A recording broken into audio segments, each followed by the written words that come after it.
नांदेड़ महानगर पालिका चुनाव को लेकर की गई प्रभाग रचना पर 139 आक्षेप और सुझाव दर्ज किए गए।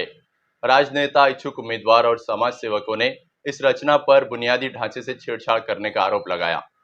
आगामी महानगर पालिका चुनावों के लिए वार्ड रचना राज्य चुनाव आयोग को सौंप दे दी गई थी और चुनाव आयोग ने इसे मंजूरी भी दी थी।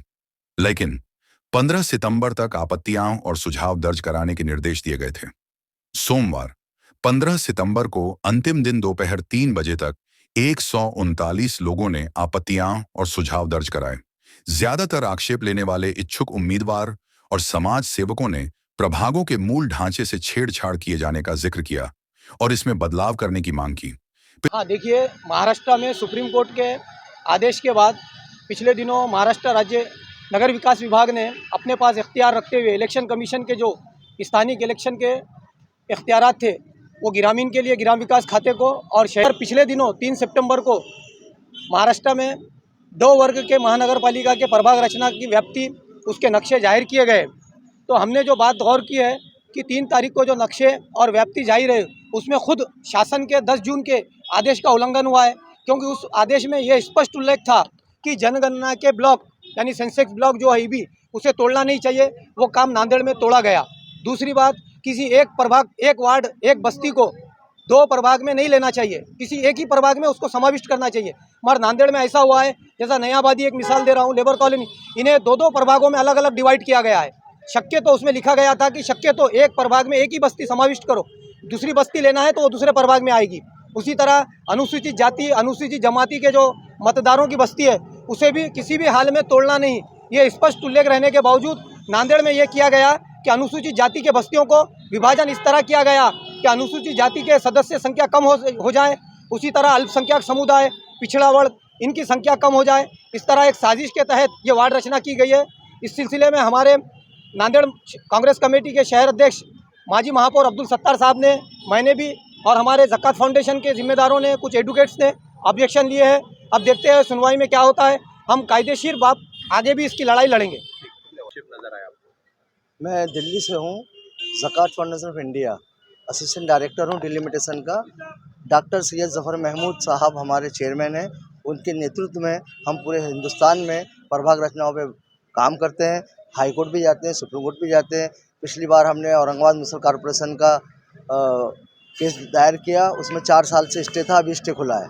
और यहाँ पर जो डिलिमिटेशन हुआ है, इन्होंने जहाँ पर जो बंदे हैं इनके आएंगे नहीं, जो जिन लोगों को नुकसान पहुंचाना है, वो माइनॉरिटी हो या और अन्य समाज हो, पिछड़ा वर्ग हो या SC/ST हो, उन वार्डों को जो है इन्होंने जो है कानून के विरुद्ध काम किया है।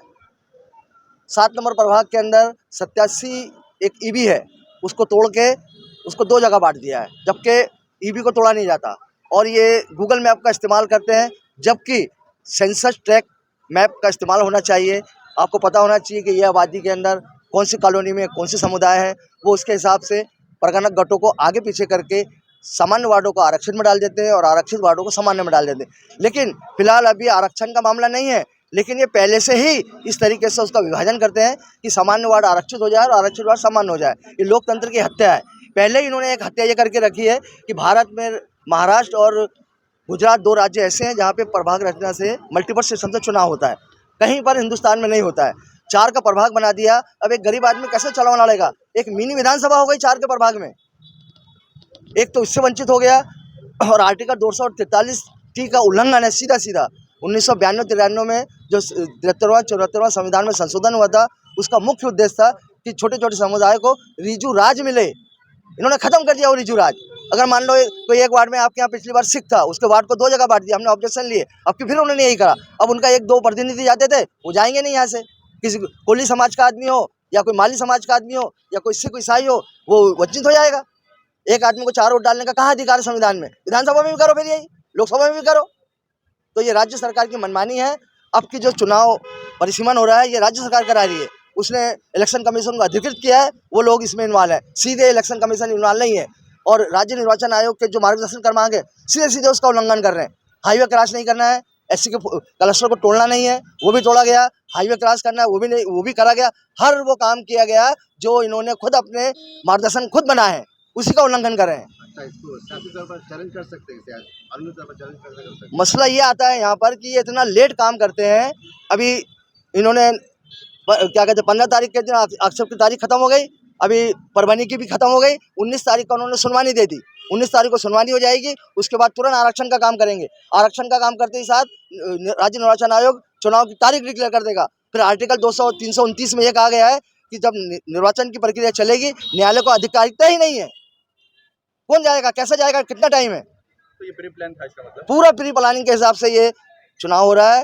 राज्य सरकार ये लोकतंत्र की हत्या कर रही है। पहली हत्या उसने मल्टीपल सिस्टम से करी, उसको हमने चैलेंज करा है। 19 तारीख को हमारी पेशी है।